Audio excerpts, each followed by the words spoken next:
it's not that airlines overbook their flights on purpose, right?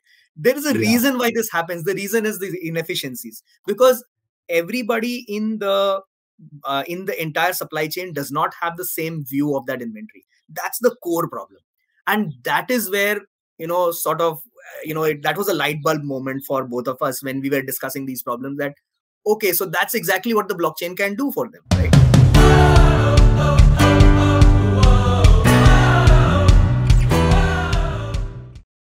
Innovation and entrepreneurship go hand in hand.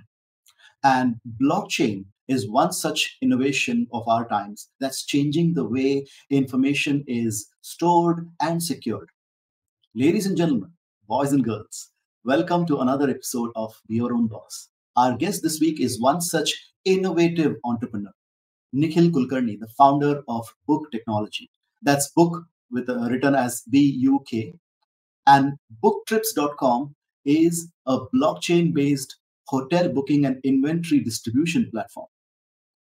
To find out how BUK Technology is revolutionizing the hospitality industry for the suppliers as well as the consumers, stay tuned till the end, because there's a lot that we're going to learn in this interview today with Nikhil.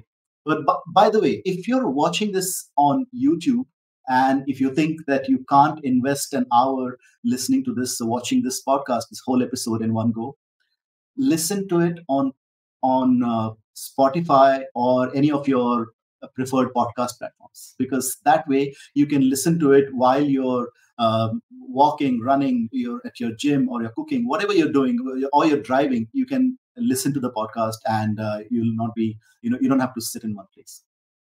With that, let's welcome Nikhil and hear about his story, his journey. Nikhil, thank you so much for taking our time and joining us here on the Be Your Own Boss podcast. Welcome to the show.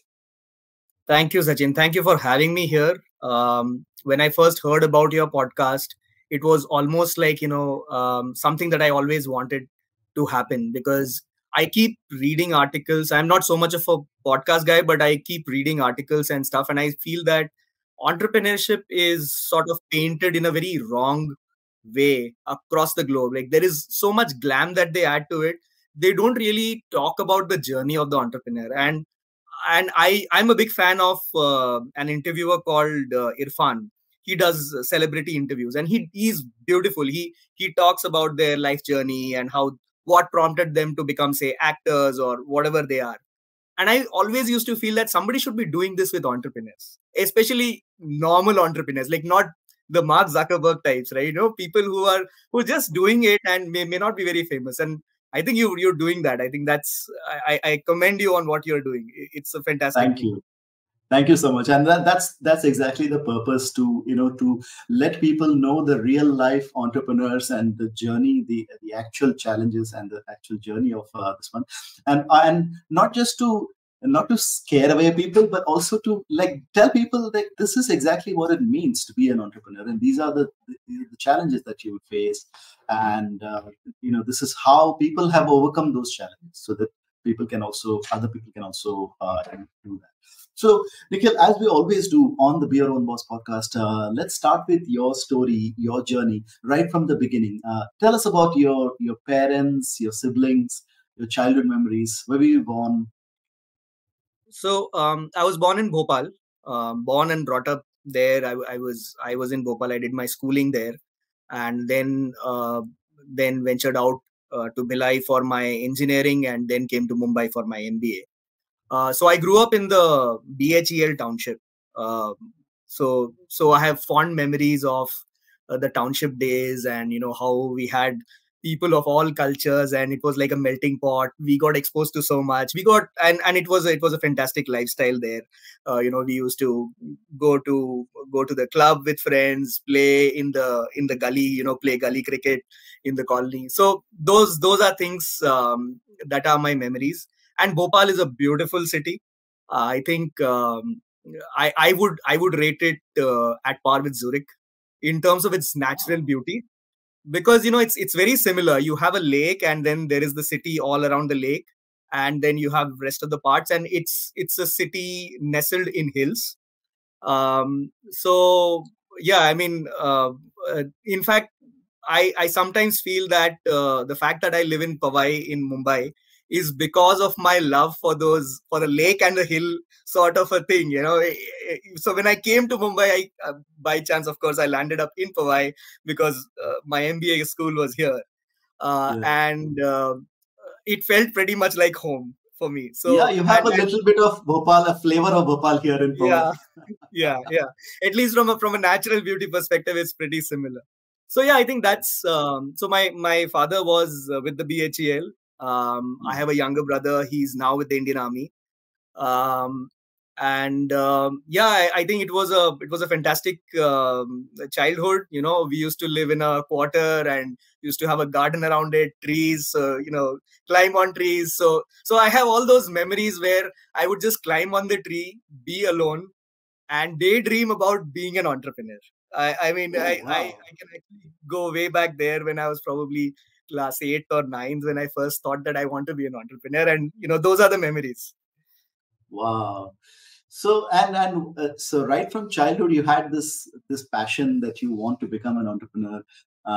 And what happened after that? Like once you started, like what kind of higher studies did you go into once you finished your schooling? So I again, apart from being an entrepreneur, I was always interested in technology. Like from childhood, again, uh, parents tell me that even when you were probably 3 or 4 years old, if anybody would ask you, what do you want to become when you grow up? It used to be engineer because, in those days, that's what you used to hear. So technology was something that I was always interested in. So it was a but natural progression, especially coming from a PSU township of a manufacturing sector. PSU township, you engineering, you see engineers all around you. My father, all his colleagues, everybody was an engineer. So engineering was a very, very natural progression. In fact, there it was like if you weren't an engineer, then it was an exception. Being an engineer was the normal thing. So I went Yeah. into engineering, and my uncle also. My uncle is an entrepreneur himself. This was way back, like in when I was born. Since then, my maternal uncle, and he was an electronics engineer. So that also attracted me a little bit towards electronics engineering because he was an entrepreneur. We could when I used to go. He is in Pune. So when I used to come for my summer holidays in Pune, I used to sit in his office. In fact, there was a time when his home was his office. So the Mm. front used to be the office, and so we used. So I got a little bit more accustomed to those things, and in general, I think a lot of us got attracted to these fields because the internet revolution was on its cusp. You saw computers coming around and all that. So naturally went into electronics engineering. Then after that, again, I would had it been left to me, I would probably have done a GRE and done something like that. But my father had a influence on me, and he said that the kind of personality you have. So let me probably talk a little bit more about that as well.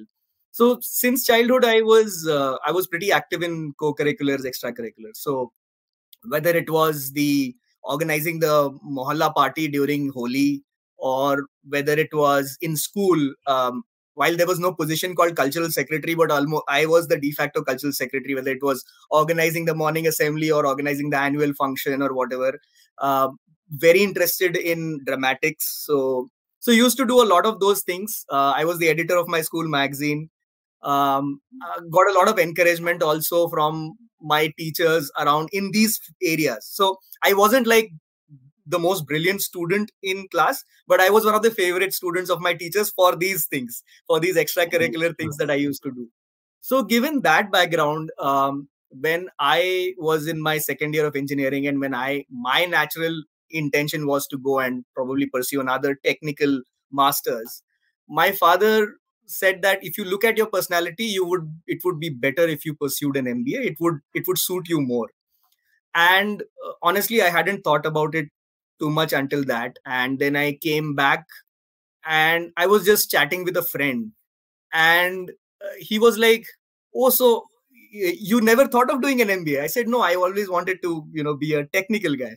He said, "No, absolutely not. Nobody in our batch thinks you'll ever not do an MBA." So that led me to understand that, okay, I mean, there are others who have a very different perception of me.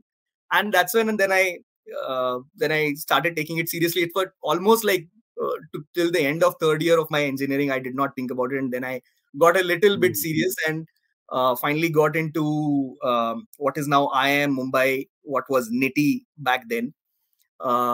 And it was a wonderful experience. I mean, it's one of the best campuses for management that India has.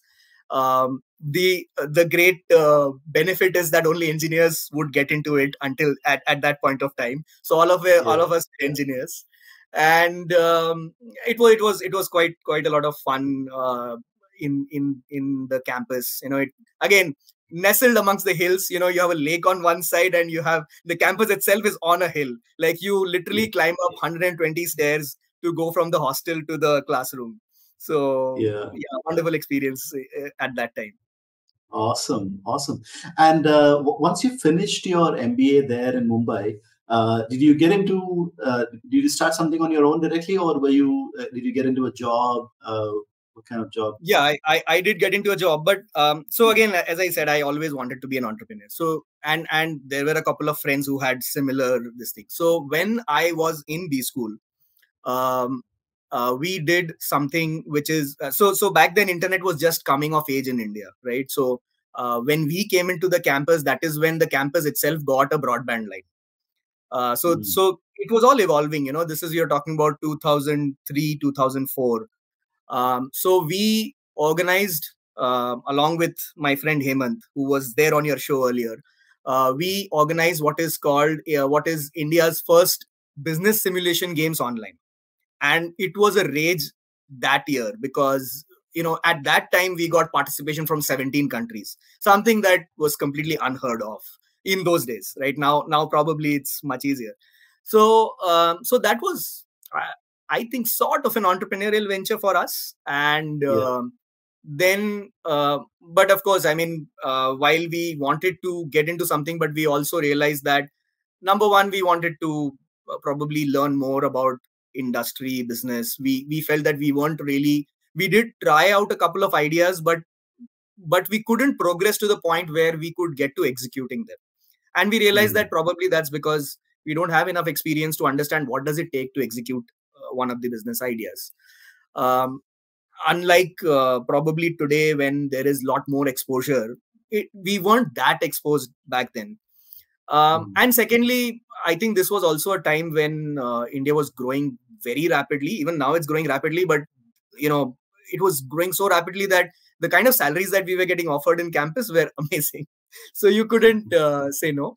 And incidentally, what happened is I got into KPMG in the very oh. first day itself, and that sort of Mm, sealed the fate for me because again, for me, I was somebody who would tend to apply more to the IT companies, and KPMG mm, came on campus, and I was in two minds whether I should even apply or not, because probably I felt I may not fit in there.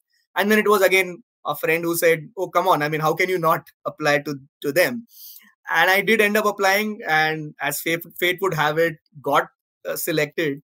And then when I got selected, that is when I started discovering what KPMG was, and that's how I got into KPMG. And while the I would say the original idea was to work for about 2 to 3 years, gain the relevant experience, but as things would have it, it was a very, very interesting career to be an IT consultant for KPMG. You got to see so many industries. There were so many interesting projects. So I ended up working for almost 11 years. Probably, I think it was 2 months short of 11 years that I worked for KPMG before yeah. I went into a full-time entrepreneurial role. I did have a couple of moonlighting stints in the mid, but none of it sort of became fruitful for me to quit Mm. full-time and get in. Yeah, let's talk about those. While you were still working at KPMG, when you started some things, a couple of times you explored entrepreneurship on the side. Tell us about that. What kind of, and what do you think happened there? Because a lot of people do that. A lot of people want to start Yeah. something on the side, and Hmm. yeah. Yeah. So I to a certain extent, in hindsight, I don't think that's a right approach. But for the sake of the story, let me still tell you what all these things were. So way back in 2000, so I'm again, I'm a my hobby is reading and writing. So read a ton of books, as much as time can permit.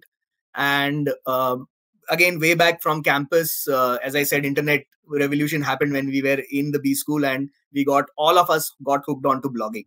So, and I've been still running my blog all this while until now. So we started doing a lot of blogging that time. And then came a point towards 2007 when I started realizing, and this was a general realization a lot of people had, that there is an information overload that's happening. So um, one of the one of the things that I came up with at that time was, how can we solve this information overload? There are so many people writing blogs. There are so many blogs out there. I may not always be interested in reading what Sachin is writing, but I may be interested in a particular topic, or I may be really interested in what Sachin writes every time because I like the way he writes, right? So there's no one way to as they say, skin the cat. How do you figure out what do you like? And this is of course pre MLP, pre AI. None of these things were there. So we came up with a concept where we said, we'll build a sort of a browser which would people would use to read blogs, and we would gather a lot of data around what kind of things this person is reading, what kind of authors, what subjects, and based on that we will send them back recommendations. And then, so again, this is when Facebook had just started, so nobody knew that whole concept of the feed and all that. It wasn't really there. Yeah. So this was like a feed of the articles that you would read. And then we also thought of some ancillary products, like it could be like a newspaper that you read in the morning, but made up of blog posts. So this was something that was called Bluezil, which we developed, I would say, like a very basic version of it. And it so happened that I clearly remember we had gone to IIT Bombay at one of the events called Barcamp. We demoed it. We met a couple of investors. I don't know whether they were interested or not, but because even before we could go back and follow up with them, Lehman Brothers crisis happened. So that was one watershed moment where we said, oh my God, this is gone. Like, so now there's no, and this was a concept where we hadn't really even an inkling of what the revenue model would be, right? We didn't know. So we were we were very clear that, you have to either raise funds and or otherwise shut shop and go away. We can't do much beyond that. So again, as luck would happen, I didn't like, so it went up to a point and then none of us had the time to pursue it, and then we stopped pursuing it. But I think with this innovation, right? Like you were basically way ahead of your time, right? I think because later Facebook, I mean, what's Facebook feed today? Like that's exactly what it is. Depending on what the user's reading or interests are, they push the material to them. Yeah, it was very, so in fact, I mean, I think that had we continued, we would have probably been a cross of what Twitter is today and probably an InShorts or a Flipboard sort of a thing where there's a feed, but the feed is made of content that you consume. Pretty similar to what now Google News has become. Like Google News actually automatically shows you news items of your interest. So yeah, I mean, that was something that we tried, did not work out. And then a couple of other things also I tried, but I had this was a pretty much like a pretty jolting thing, also because if you want to be an entrepreneur since that long and then you try and you fail, then you realize that, what is it like, why did I really fail? So there was a lot of introspection that I had to go back into. I had a lot of lessons that I documented for myself. And then I think around that time, a lot of Silicon Valley startups also failed. So because the Lehman Brothers crisis affected, funding opportunities across. So a lot of people did that. And then I happened to read a couple of years later this book called The Lean Startup by Eric Ries. And that's like a seminal book. It's like today the Bible of any entrepreneur. And a lot of those lessons struck chord with me, saying, okay, yeah, these are right things. So on the entrepreneurship problem solving side, those were pretty much the lessons that I learned, even with this attempt. We did not iterate, we did not think of an MVP, we did not. So had we done some of those things, probably we would have succeeded, because then it wouldn't have been that either raise funds or shut shop. We could have progressed iteratively in some way or the other, and we did not do that. So that was a big learning. The other big learning, which was very personal to me, I realized is that I was living in Mumbai, and I was living in a rented house, like you would. And I realized that if I wanted to be an entrepreneur, this was the biggest lesson. And that's why I said in the beginning that I don't think the approach of moonlighting is correct. I realized that if you want to be an entrepreneur, you have to give all in. If you believe that moonlighting can really, it can help you get started, but it cannot help you succeed. If you continue moonlighting for long, I don't think anybody would succeed. You have to have a point where you say, okay, this is it. And that point cannot be somebody raising funds. Nobody funds you when you're working full time for somebody else. So that point has to come much before that point where you raise funds, where you say, okay, this is it. Either I'm taking the risk, or you have something else. You have a financial reserve to cling on to, and to say that, okay, I have enough. I can survive for the next 2 years without income, and now I'll start up. I'll do this full time. Doing it full time, I think that's the acid test of whether you're going to succeed as an entrepreneur or not. So that was a big learning. And then that's when I set out very clear financial goals for myself. I said I have to have, firstly, a rent-free accommodation. So I have to have a house of my own in Bombay, and I have to have paid all my EMIs, right? That's the bare minimum.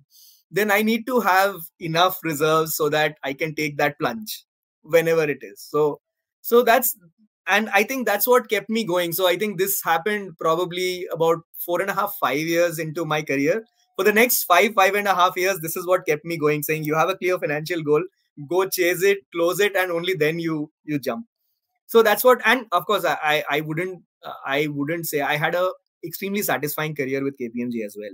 So, and I had a, I would say, tremendously nice set of superiors to work with, whether they were bosses, super bosses. In fact, none of them really felt like bosses. All of them are mentors to me. Uh, Extremely, as so it so happens that some of them were from Niti, several years senior to me. So and many of them were not as well, but extremely good people. I have had the privilege of having the same performance manager for my entire career of 11 years. I haven't had a different performance manager ever. So he was like a very nice performance manager to me. So, and as I said, uh, I had a very interesting set of projects. And given that I wanted to be an entrepreneur, I think being in consulting, thankfully, and also, as I said, thanks to the support of my superiors, I got that freedom to work on varied kinds of projects. So I worked across the length and breadth. So I've worked in fintech, I've worked in retail on one side, I've worked in travel tech on one side. I've even done some projects for manufacturing companies. So complete breadth. Even in terms of the kinds of projects I did, starting from, so one of the projects I did was to help Reserve Bank of India set up its own core banking system, which was like, even today when I hear about UPI, I feel proud because we had a very small but a role to play in that. Because back then, when they gave us the ask, they said, someday we are going to take away the payment system and make it a separate company, and you guys need to design your specifications like that. And we did. And several years later, now about, I think, almost a decade or and a half later, you see UPI, NPCI coming up. So very satisfying career also I had. So Yeah. for the next, as I said, for the next 5.5 years, one drive was that I had to build that financial reserve. On the other hand, thankfully, I had very interesting work also to do. So the frustration didn't set in, and there was a very clear goal established. So I reached that point. I think sometime in I think a little bit. I thought I would reach that point sometime in 2011. It took me, I think, about 3 or 4 years more to get there. And by that point, we were talking about having your own. Did you set up some amount that you want to have in reserve, or were you like, Yeah. I So want to close my loan and my home loan? yeah. So number one was close my home loan. That was the first thing. The second was that I need to have enough to sustain whatever lifestyle I have, whatever regular expenses I have, for at least at least 24 months, bare minimum, and probably a little bit more than that. In hindsight, I think it was a slightly shorter target. I should have had a slightly longer one as well. And that was one of the suggestions that my super boss gave me when I met him. I told him that I'm going to quit and I'm going to start on my own. His first question was, how much reserves do you have? And I casually said, probably 2 years. He said, no, you should have more than that. So if I am okay, if you want to hang around for 6 more months, do nothing, I'll make sure you get a salary, but you should have enough reserves. Don't take a plunge before that. So I would, in hindsight, again, I think 30 months bare minimum should be the reserve that one should have to before one jumps full time. That's a very, very important lesson you've said here. I think this is, I mean, for the listeners, I think if you haven't paid attention, just rewind back and listen to the last couple of minutes, because this is so important. And so you decided, I mean, you reached your financial goal or that milestone where you said that this is the time I can take the plunge. What was the next? Did you have an idea about like what startup you want to do, or what you want to do? I mean, that's the irony of it, that while you're working you have so many ideas, but then when you say this is it, several of those ideas don't make sense. And again, as I said, I became a believer in the lean startup philosophy, MVPs and stuff. So I had a couple of ideas of my own at that point of time. One of them, for example, was restaurant automation. I felt that restaurants was a big industry, and there is no clear restaurant automation software out there available. I'm not talking about the delivery apps that we have now. I'm talking about their billing automation, their own internal ERP and stuff. That was the thing. And true to my learnings from Lean Startup, I did a couple of MVP experiments. So I basically did what is called a smoke screen MVP there. I created app screen designs. I created a website that looked real, that felt that this app really exists. I spent some money on Google Ads. I tried to source leads, and then I went back to those leads, and whatever leads I got from that particular thing, I went back to those leads and started. I did not tell them I did not have an app. I told them I have an app, and I started discussing things like features and pricing and stuff like that with them, which gave me a sense of how much would they be interested in paying. Some of them actually happened to be friends, and some of them happened to be friends of friends also. So it was both like sourcing leads offline as well as online, all kinds of things. And I think I would have done probably about, I would have at least gotten input from about 50 odd restaurants. And in that I would have probably met in person, I think about 10 or 12 of them, the rest of them via a mix of online or email. Some of them are not physically located. So, that way. And that led me to a conclusion that this wasn't going to work. Or rather, it's not that technically it wasn't going to work. I realized that what it would take to build and what kind of scale it can achieve and what kind of money it can earn, it wasn't a goal worthy enough for me to pursue when I am quitting a job from KPMG. And I mean, I literally gave up the opportunity to be a partner with KPMG. So, if you're giving that up, this wasn't worth it. So it kind of did not meet the product market fit. Or, I mean, it would have met the product market fit, but it would have been a much smaller sort of a venture, which was something that didn't appeal me that time. There were a couple of similar, I'm giving you this example because this is where I did probably the most extensive, most deep kind of market validation. There were few other ideas that I did slightly less intensive market validation. I realized that some of them, and there was one more thing that I realized also, because I was working very closely with the financial services sector, and therefore fintech happened to be something that was very close to heart. And one realization that came to me is that regulation, for all the good that it does to consumers, regulation stifles innovation a lot. So anything that is in the regulated sector is difficult to innovate in. I'm not saying you can't. I mean, there are so many fintech success stories in India today, so I can't say that. But I'm saying it's the battle is much more fiercer because there is regulation also that you need to take care of. It increases the very basic cost of starting up, because of regulation, you need to have hajar things. You need to have an ISO 27001 and this certification and that certification even before you get your first customer. So that was another. So then I also started looking at a couple of ideas where it would be in a sector that wouldn't be that heavily regulated, or regulatory burden would be much lesser. And then and honestly, the ideas that I had, none of them sort of clicked out. And then what I started doing is I started reaching out in my network. Again, thankfully, being in consulting, I had a decent network of both friends, ex-colleagues, and ex-clients, and all that. So I started reaching out in the network to figure out who were the people. And then that is when I met one of my ex-colleagues who was in the travel sector. And then we came up with this concept. I mean, he had some thoughts, and then I added my own, wherein we started what is tripdarwin.com now, which is a holiday focused travel portal. So that was the first attempt that I did right after this. This is basically a holiday focused travel portal where you go, you give the website your preferences. This is where I want to go. This is the number of days that I have in my mind. And then it comes up with an itinerary for you. And this is the itinerary. And then the objective was that we wanted to make it a fully bookable itinerary online, wherein you have one click, but there are so many other bookings that happen in the background. And our focus target market there was travel agents. It was a B2B play, not so much a B2C play.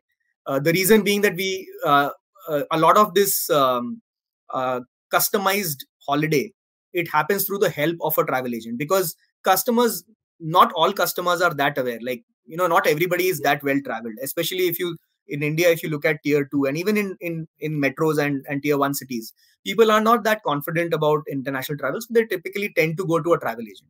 So the product was meant for travel agents to feed in the customer's preferences, get an itinerary, and then book it. So that was TripDarwin, and I was working on TripDarwin until the pandemic, a little bit during the pandemic as well. We did get impacted quite a lot due to the pandemic, but it has been a good journey. I think the software got built, and we did acquire a lot of customers. And then I think the technology portion of that sort of got almost completed towards the I would say end of 2021. And at that point of time, then I was also looking at what else can I do, because as I said, the technology piece was more or less done. And due to the pandemic, probably from a product perspective also, there was a limitation that I realized. Because while working on this product, I realized that there were so many underlying problems in the industry itself. Like, even though from the outside we think that, okay, you can just go to a booking.com, click a button, book a hotel. वो booking ऐसे होता नहीं है. पीछे ना बहुत सारा, there is a lot of offline stuff that's still happening in the industry. There are a lot of choke points, a lot of friction points.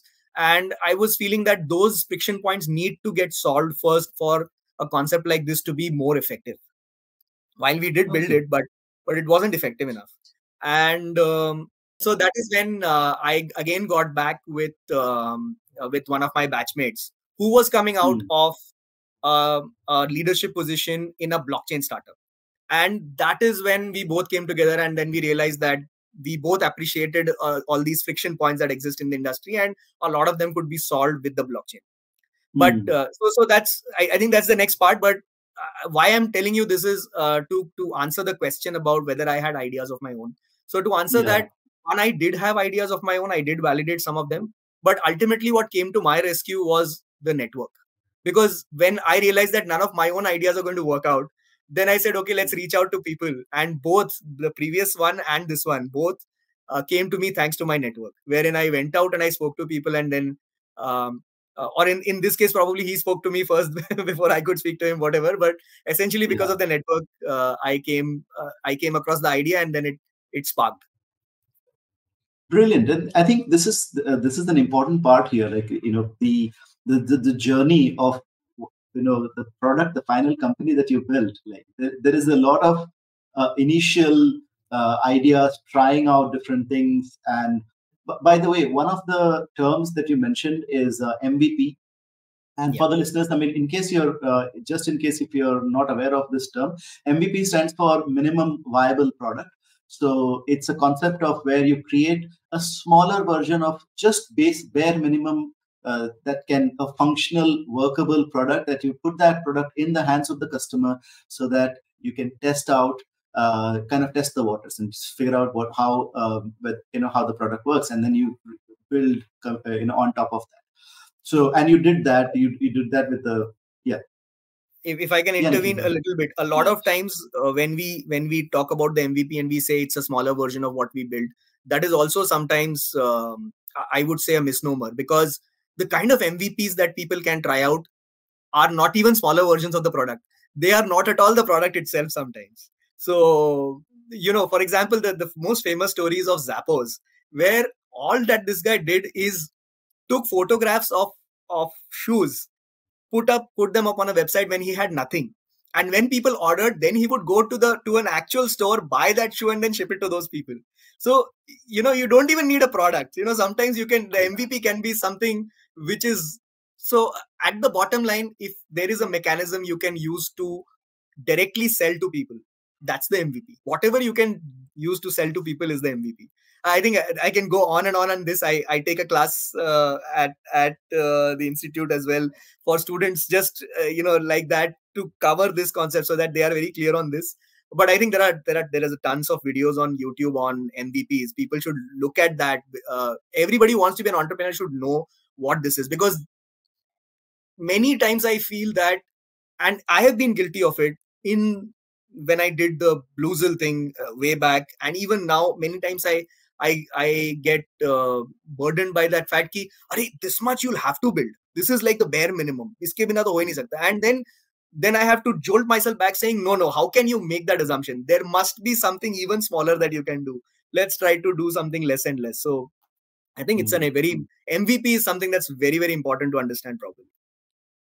Yeah, that and thanks for clarifying that. And so moving on to BUK Technologies. Once you decided that you tried out the other things, and then you and your friend who came out of the leadership position in the blockchain industry, tell us about that. Like, how did that come about?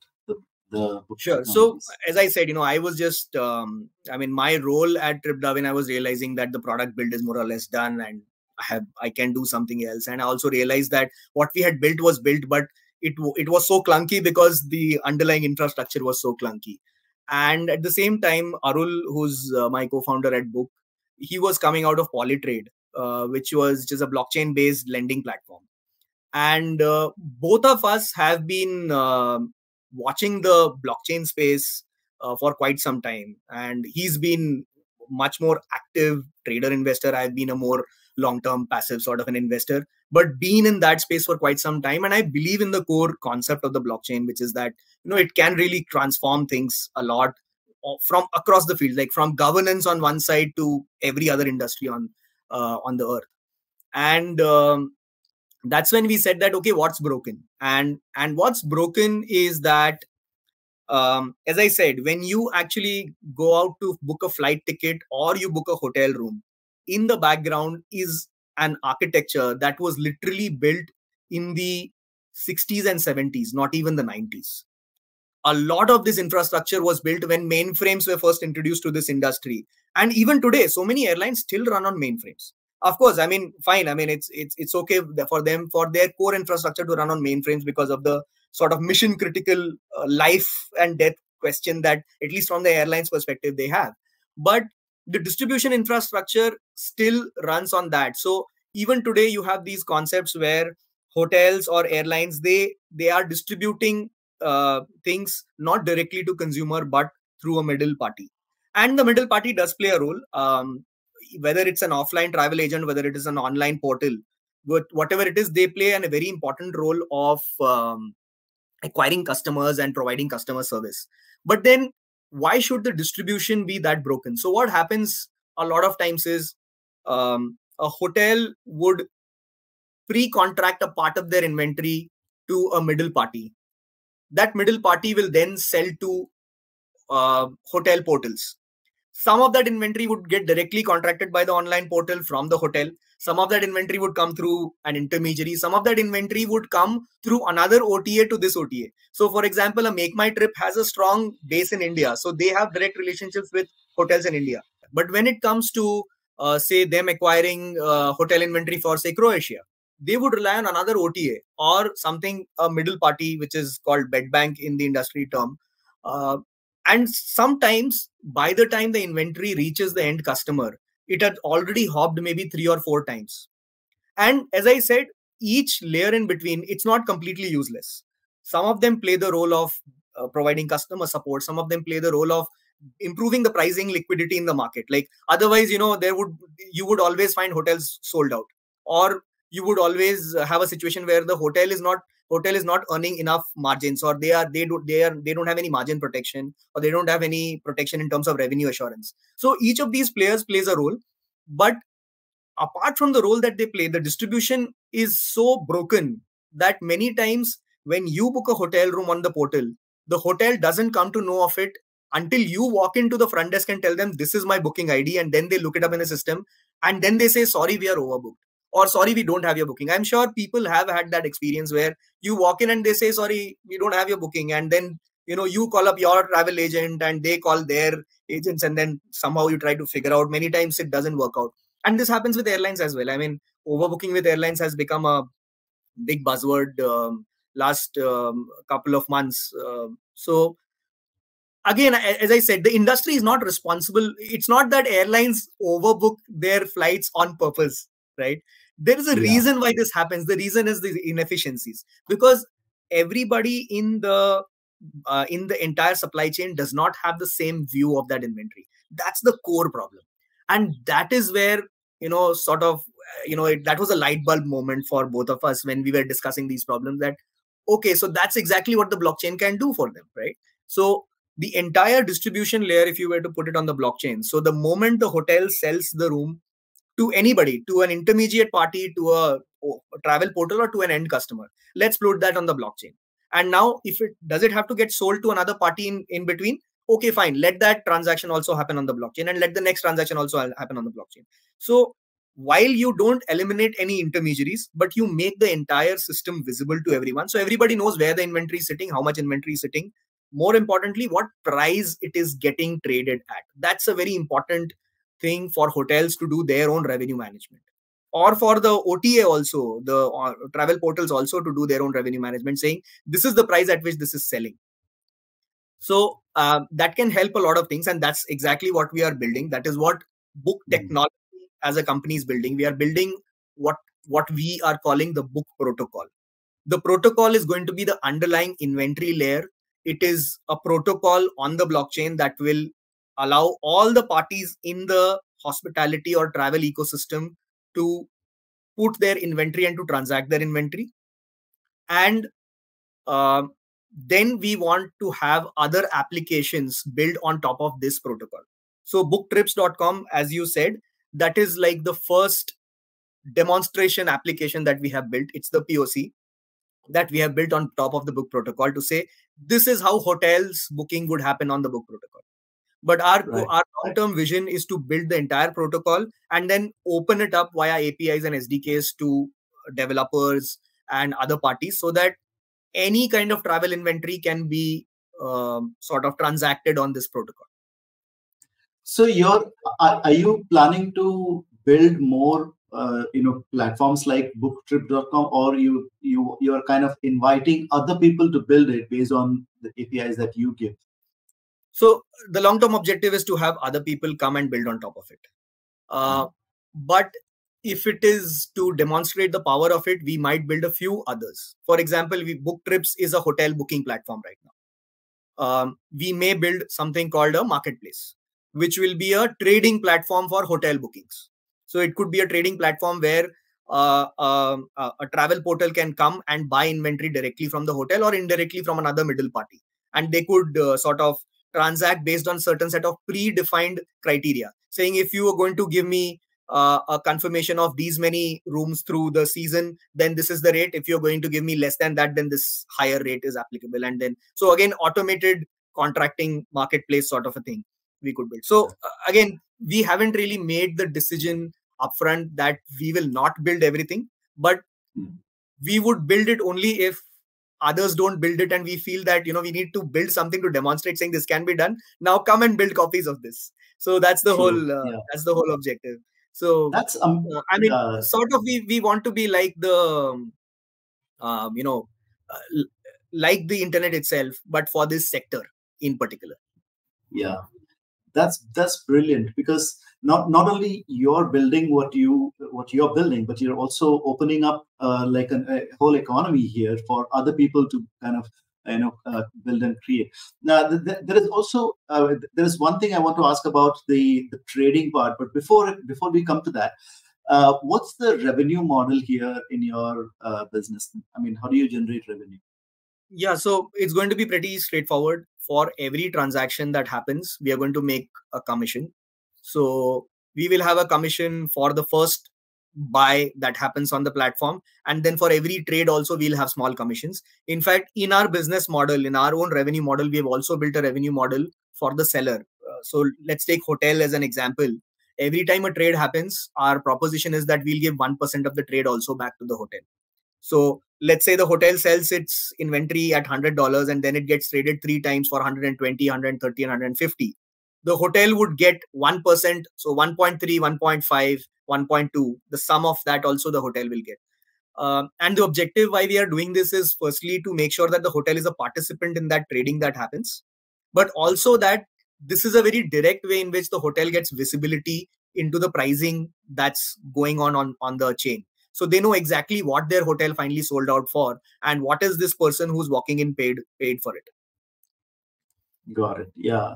And some of the booking, like I think booking.com, right? It has this thing that this is what you will pay at the hotel. And so Yeah, they are yeah. transparent about that. And then you don't pay it to booking.com. You go there to the hotel and then you pay there. So how does that work? I mean, how is that different from? Yeah. So as I had said, there are multiple chains that are running in parallel.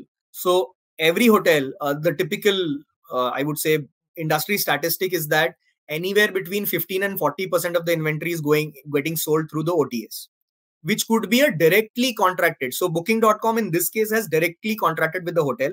So when booking.com says that you will pay this much money to the hotel, that's directly contracted inventory only. But then there is a large chunk of 85 to 60 to 85% of inventory that's getting sold outside of these channels. It's getting sold to travel agents. It's getting sold uh, to the same travel portals. As I said, Make My Trip might be actually selling inventory for Croatia, but which it itself did not acquire. It does not have a direct contract with that hotel. Now, that is the inventory that's not getting impacted like that. That inventory cannot be offered to you in this model of booking.com, where you say that, okay, pay directly at the hotel. So the pay at hotel, it's a different channel. If tomorrow booking.com also wanted to enable resellability of their bookings, so whatever I booked on booking.com, if I was allowed to resell it to somebody else, if I wanted to enable that, then book protocol becomes very, very relevant, right? So Yeah, resellability is your resellability. value proposition. Yeah, this is exactly that other question that I said I'll come to, which is Yeah, resellability. Because there are situations where you book as a consumer, you book your hotel, but then your plans change, and then you want to either cancel it, okay, and then you might not get all your money back, yeah, or is like. And then earlier when we were having this conversation, we spoke about like this ability of trading a booked yeah. hotel room. So tell us about that. Like, are you So building that? Or? yeah, we absolutely. So we are building that at the moment as we speak. The engineering team is working on that right now. So the as a direct consequence of putting the entire supply chain on the blockchain means that you can make it tradable. So what we do for people who understand a little bit more about the blockchain is the moment you book a hotel room, we mint an NFT as that booking. So that booking sits in your wallet as an NFT. And being an NFT, technically, today the NFT is what is again called soul bound in the industry term, which is that you cannot sell it. But we want to make it tradable. We want to, that's the core objective, that's the resellability. So if I can say resellability is an outcome of what we are doing. Our objective is to streamline the supply chain, but the outcome is going to be the ability to make all inventory tradable. Now, whether that inventory will be resellable or not will depend a lot on the hotel, whether the hotel wants it to be resellable or not. And the hotel can choose. They can say that, okay, if it is non-refundable, then make it tradable. because I anyways earned my money. Let them resell it. Or if it is refundable only, then don't make non-refundable inventory tradable. So they, whatever parameters the hotels want to apply. So our core objective is we are building resellability into our model. So the moment you have the booking, you can resell it to somebody else at a higher price, at a lower price. That's again up to you, subject to certain boundary conditions that again could be set by the hotel, because hotels sometimes also have this concern that I don't want my inventory to be sold at lesser than this particular price. So probably the hotel might say that, okay, there is a bottom price that we are going to set. Below that, no resells can happen. So subject to those boundary conditions, resellability is being brought on board. And we are very hopeful, especially based on our discussions that we've had with hotels, that hotels are happy to offer it. They don't have a problem with this model at all. Because as I said, anyways, only 15 to 40% inventory goes on to the travel portals. The rest goes into the trade channel. Now, trade channel, hotels are aware that there is trading happening in the trade channel. They are selling it to party A. Party A obviously sells it to party B and party C, right? They don't get anything out of it. What we are offering them is every time there's a trade, whether it happens in the primary channel or the trade channel, we will give you a small commission on it. So hotels are liking the concept. So that's definitely something that we are bringing to the table.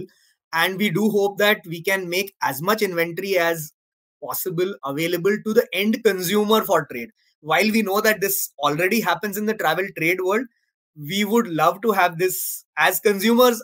As a consumer myself, I would love to have this feature available, because you are right. I mean, I had this booking, which I had to cancel very recently. And I would have, I mean, there was a reason why I had to cancel. It was a constraint on my side. I couldn't go. I would have loved for somebody else to take that booking rather than, canceling it, because I I booked it for $9,000. I got 300 back. So I would have loved for somebody to even My pay me goodness. $1,000 for it, right? Yeah. And see, So so even for the hotel, it's like they don't have to deal with the hassle of refund if the one who has booked it can trade it and sell it to somebody else, and as long as their inventory is sold and it's sold, once it's sold, it's sold. Um, yeah, but yeah, one question before we kind of zoom out and look at the overall journey here. I wanted to ask about the platforms that you're building, like booktrips.com. So are you also, this is on the web, but are you also looking at mobile apps? at the moment, no. Booktrips.com itself is a responsive website, so people can use it on their mobile. The mobile app is on the cards, but slightly down there in the roadmap. So it's not like immediate. It will, I would say, at least 6 more months before we can come up with a mobile app for this. Because as I said, the core focus right now of the engineering team is to bring tradability. Once tradability is there, then our focus will shift from tradable inventory to adding as much inventory as possible into the tradable channel, because most of the inventory today is not tradable. Once we achieve that goal, once probably a significant portion of bookings that are being sold are tradable as well, once we achieve some of those targets, because there will be a lot of technology to be built to make it tradable. I mean, we've been having these discussions where there are a lot of challenges of making this thing tradable also, right? What if Sachin had booked from 17th to 19th and Nikhil was looking for a booking from 18th to 20th? What do you do? Can you sell? Can you not sell? How do you solve for that? Can you break that into different parts? Can I take 3 rooms from Sachin's booking and another 2 rooms from somebody else? And you know there are all those challenges that are there. So I believe our team, our engineering side at least, will be quite busy for the next couple of months solving these core problems that are there. And then probably we'll get to things like mobile apps and stuff. Got it, got it. I like the way your approach to this is like you have identified a problem in the industry and your focus is on solving that.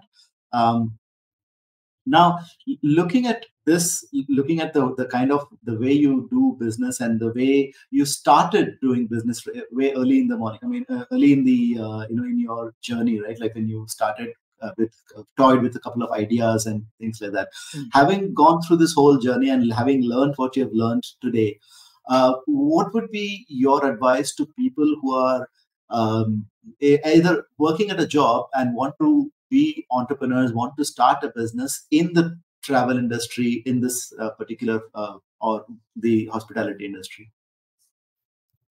So not just hospitality industry, I would say in general, if you are working somewhere and you want to start your own thing, I would say the core important thing is not just to. So a lot of general advice that says is that go identify a problem and try to solve it. And a lot of advice out there also says that go find a problem that you would like to solve and all that.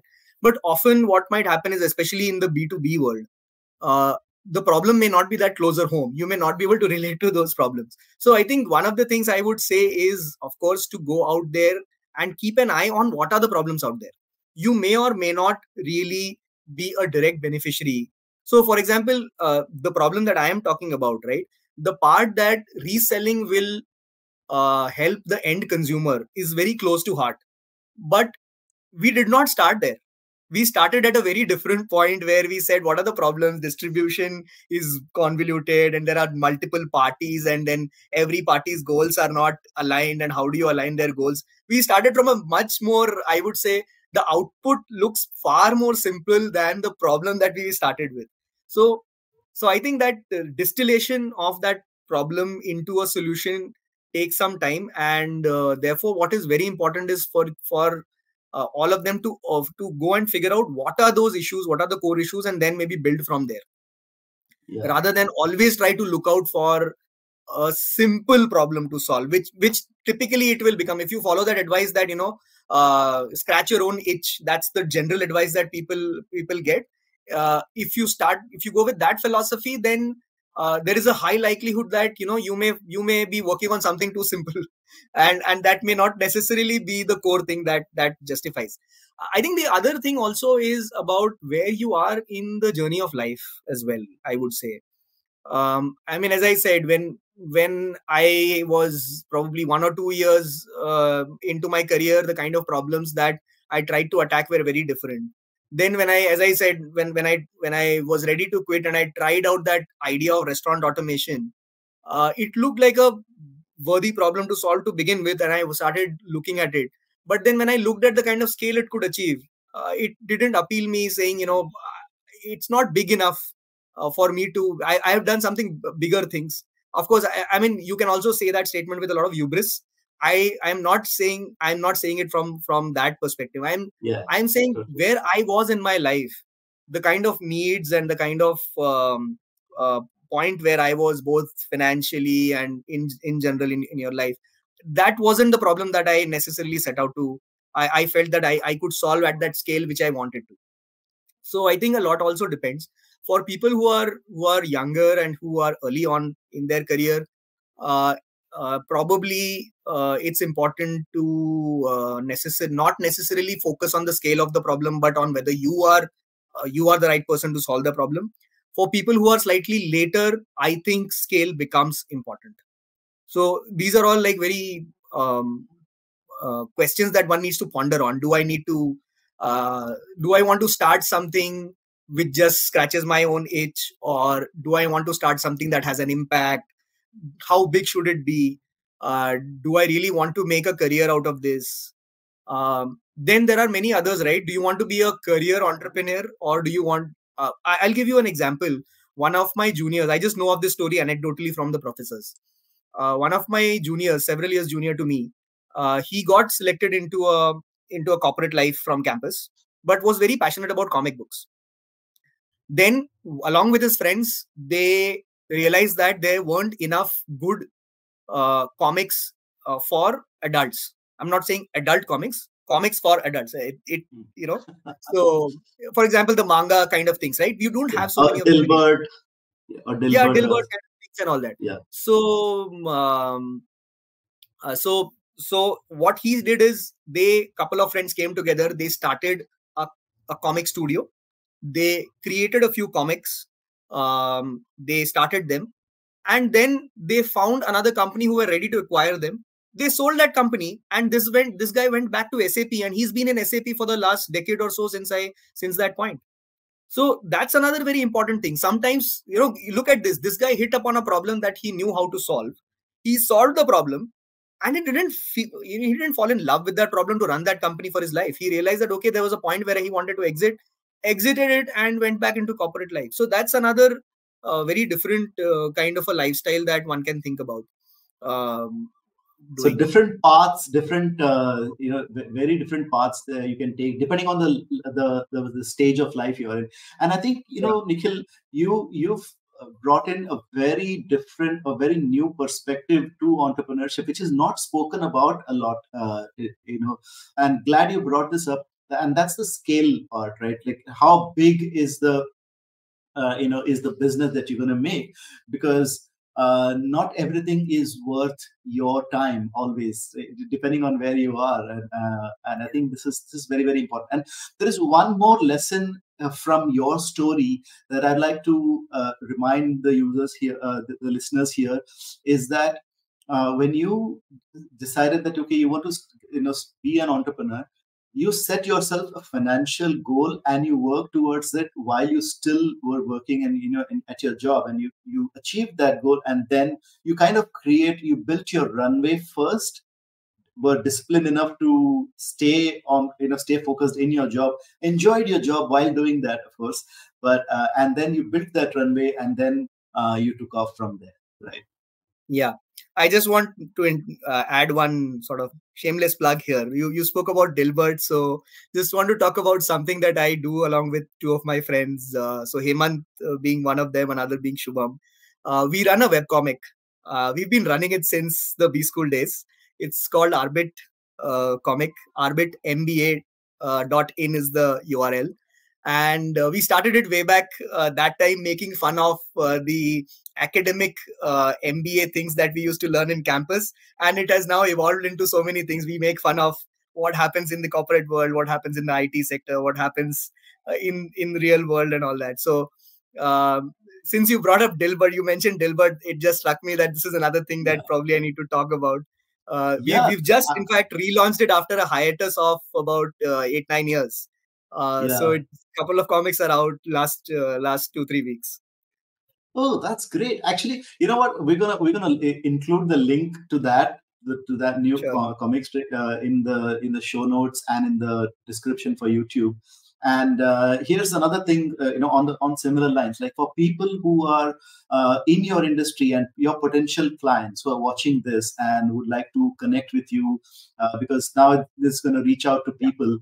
And what's the best way to reach out to you? Just drop us an email, contact us on through any of the channels. So me and Arul more than me, we are quite active on LinkedIn. They can Okay. reach out to us via LinkedIn. But yeah, I mean, our emails are pretty straightforward. Nikhil at book.technology and Arul at book.technology. Book as in BUK.technology. Book.technology is the corporate website as well. Book Trips, as I said, is the portal where you can buy and hopefully sell hotels at some point of time as well. So Yeah, we'll include your emails and your LinkedIn profile, the links to your LinkedIn profile as well, sure, and the comics. We'll include the links to your comics as well definitely, to this one. I'm definitely, personally, I'm interested to look at those as well. So, sure. Nikhil, one final question before we conclude here. How was your experience being on the Beer on Boss podcast? Oh, absolutely fantastic. Fantastic. So first time I heard your podcast was when you did it with Hemant, and since he sent me the link, I went through it. And as I said, this was something that I always wanted somebody to do. In fact, it was always at the back of my mind saying, when I am free enough and when there is nothing else to do, I'll probably start something like this. But thanks to you, I mean, this is wonderful.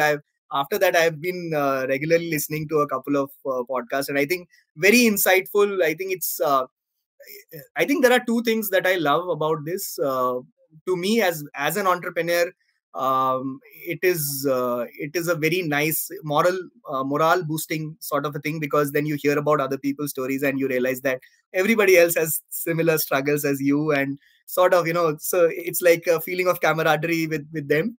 And often what happens is everybody has different experiences, right? And when they are talking about some of the problems that they faced and how they conquered it, that is when you start thinking, saying, okay, while I did not realize it, but this was my problem as well, and this is interesting to hear that, okay, this is how they solved it.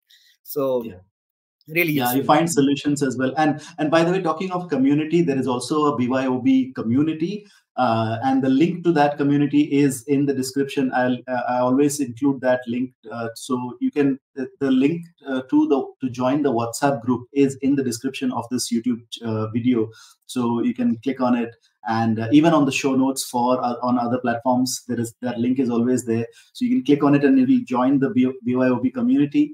And well, Nikhil, thank you so much for taking your time and sharing your journey, your story with us. There is so much that I learned personally on this in this episode, and I'm sure our listeners will also agree with me. Thanks for sharing all of this with us. Thank you, Sachin. Thank you for having me here. Thanks. So, ladies and gentlemen, boys and girls, that was Nikhil Kulkarni, the founder of BUK Technology, and you've been watching and listening to Be Your Own Boss.